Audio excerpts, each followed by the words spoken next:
Hi, this is Sarah Mikesell with the Poultry Site, and today we are here with Predrag Peršak.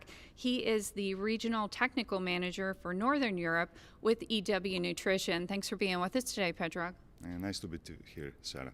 Thank you for inviting me. Very good. It's nice to visit with you. And today, Predrag and I are in Berlin, Germany, and we're at an exclusive event for the poultry industry called Producing for the Future that is sponsored by EW Nutrition. And you are one of our speakers today, Predrag. And so I'm gonna ask you just a few questions so you can kind of tell everybody a little bit about your presentation. We'll just walk through a series of questions here. You've described animal nutrition as never boring and never finished. What makes this field so dynamic and constantly evolving for you? So been, I would say, 25 years in the animal nutrition, and these 25 years, I would say not year, but I would say half of the year didn't pass, that was not something, I would say, extraordinary happen.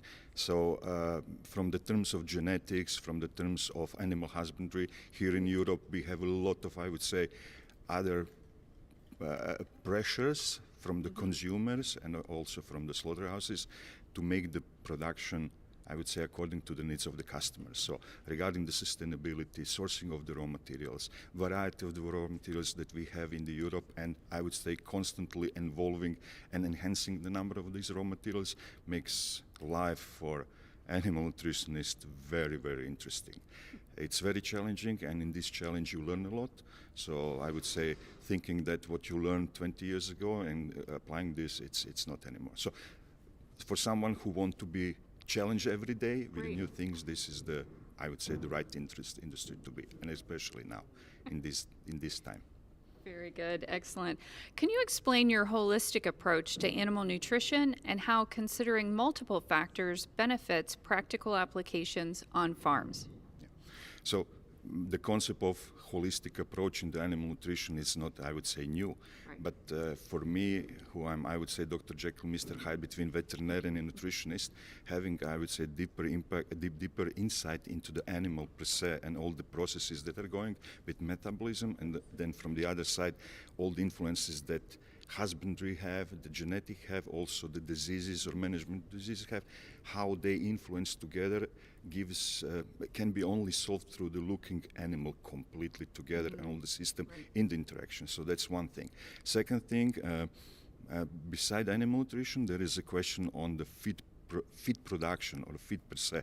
And you cannot look feed production, feed mill, just as one compartment, you know. So you have to be through every bit and part of the feed production. So I would say this is this technical, holistic approach with the sourcing of the raw materials, quality of the raw materials, how you play with them in the terms of processing, milling, pelleting, or some other technology that you're using, and at the end, looking how this feed is performing on the farm.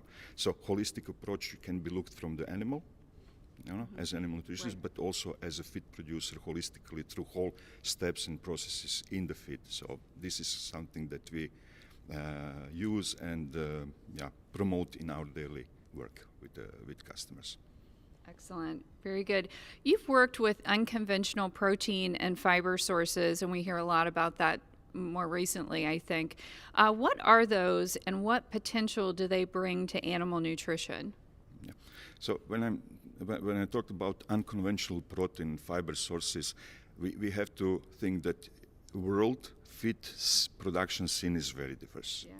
And some rules that are, I would say, in United States or Brazil does not apply completely in Europe, or when we go in the Far East is the different type of the production.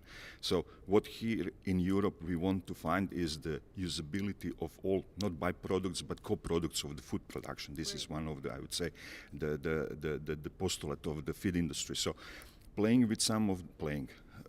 with some of the raw materials, like for example, different fractions of the rapeseed or sunflower meal, which is very well grown, for example, in Europe, but not used by the, I would say, mainstream nutritionist, because there are some limitations. So finding the proper way of processing this and accompanying with different technologies to enable usage of these feed materials, unconventional feed materials, in the mainstream nutrition of the animals is something that I did. So sunflower, different fractions, rapeseed, but also fiber sources, fermentable and structural fibers. Now I would say everybody's putting attention to it because we know how important this is for development of the intestine, digestive system, but also the health of the animals.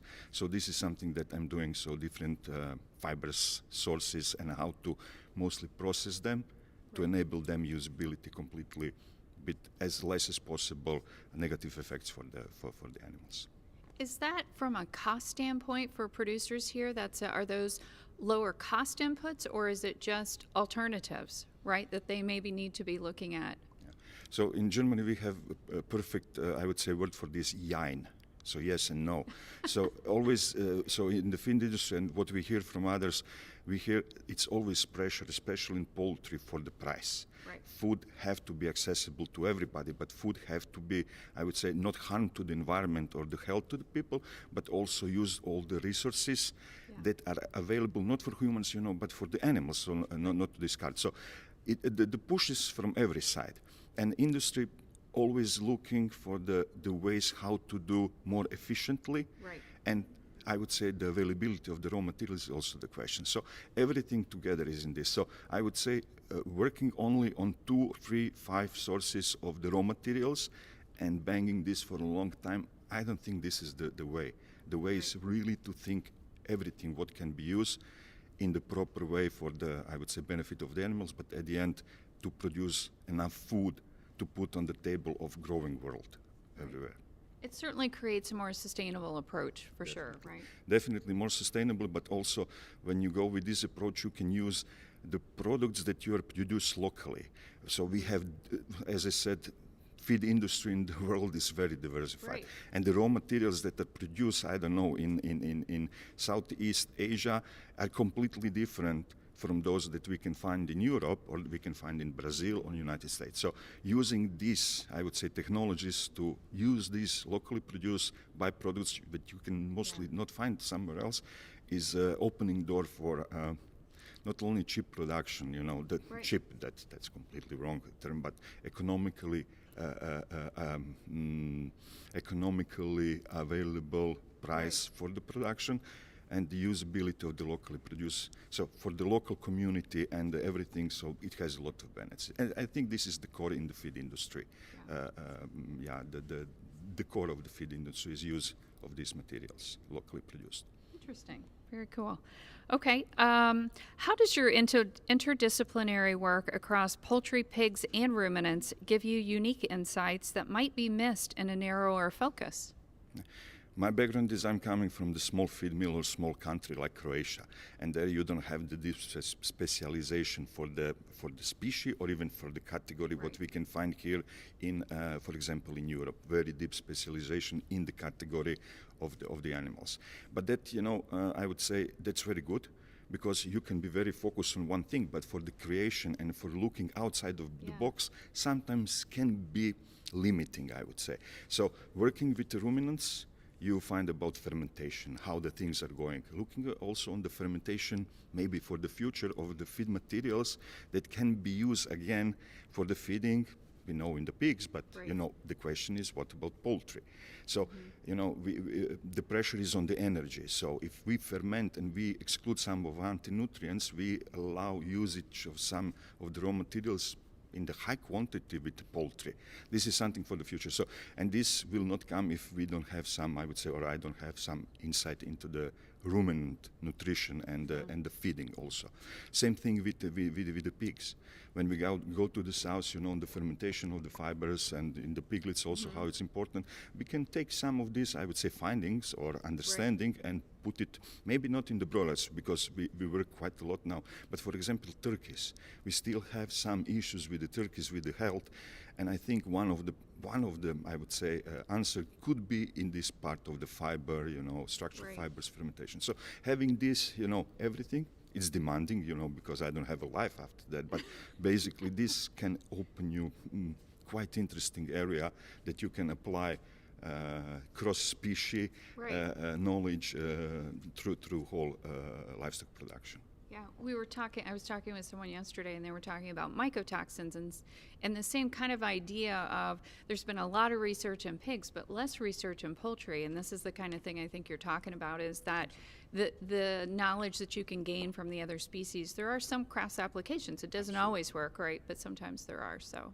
Absolutely, absolutely. So we are focused now on the poultry, but if we go to the, how much we can learn from the poultry, not only from the feeding, but Right. also how we handle farm, biosecurity and those things. Right. Some others can learn also, Yeah. in swine, but also in the ruminant. So yeah, like as I said before, it's a holistic, so you have to look all the things, and not only nutrition that we solve everything. It's always the packages. It's more complex. Yeah. You've presented about the importance of intestinal permeability today. Why is it important, and how can understanding it impact animal health and performance outcomes? Yeah. So intestinal permeability is one of the, I would say, features when we try to describe the gut health, or healthy or unhealthy gut. So I would say, from my point of view, I'm very practical, and listening about gut health last 20 years, it was, okay, but how, how as animal nutritionist, as a veterinarian, we have today also a lot of veterinarians there. The question is, okay, what to do with this? What is there for us, So I tried to picture through my presentation, taking as an intestinal permeability as a one point in the gut health where there is no return. Right. When leaky gut happens, that's it, Everything else can go in the faster or slower way, but it will never go back, I would say, if there is no some kind of intervention.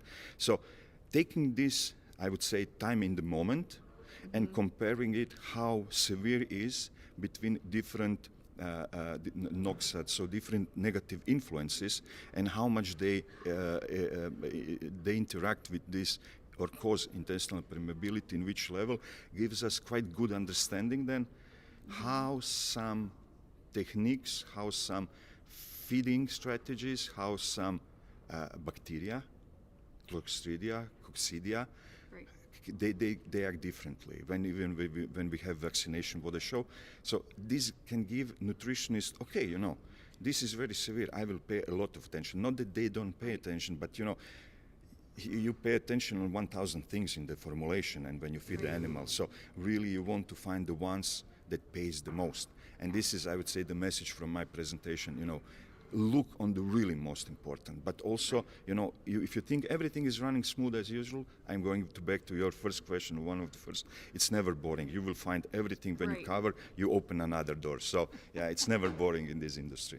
So this is behind the intestinal permeability in my presentation. And leaky gut has become really something that the whole industry is talking about, right? I mean, they have conferences just on leaky gut, at least in North America. I've been to them before. And my human health doctor has posters up about leaky gut for humans. I mean, this is becoming more, just kind of general knowledge, I feel like, that maybe not consumers have, but certainly in the agriculture industry, we're seeing more and more of. Exactly. No, I completely agree with you. So, as being in the cows and the pigs, and also in poultry, you will see through whole industry, this, I would say, physiological or pathophysiological feature is something that is put a lot of attention. As I said, this is the point without return. So we can talk about dysbiosis or the causes that come to the leaky gut, but basically getting on this point, we can understand, okay, until when we can do something. And your comment on the doctor. So, for example, in Nature 2 weeks ago, there was one of the, I would say, scientific work that proved that certain types of human bone marrow, blood cancer, let's say, are caused by the leaky gut and the influence of the microorganism, and then I would say the initiation of the cascade reaction that will come to the blood. So it's really, really important part. I would say it's not a hype, we always try to find something, but basically when we find something that is very important, we stick to that until we don't solve it. And then I said, another door is open, and it's not boring at all. Yeah. Very good. Well, thank you for all the information today, Predrag. Thank you, Sarah. It was a pleasure to talk with you. This is Sarah Mikesell with the Poultry Site.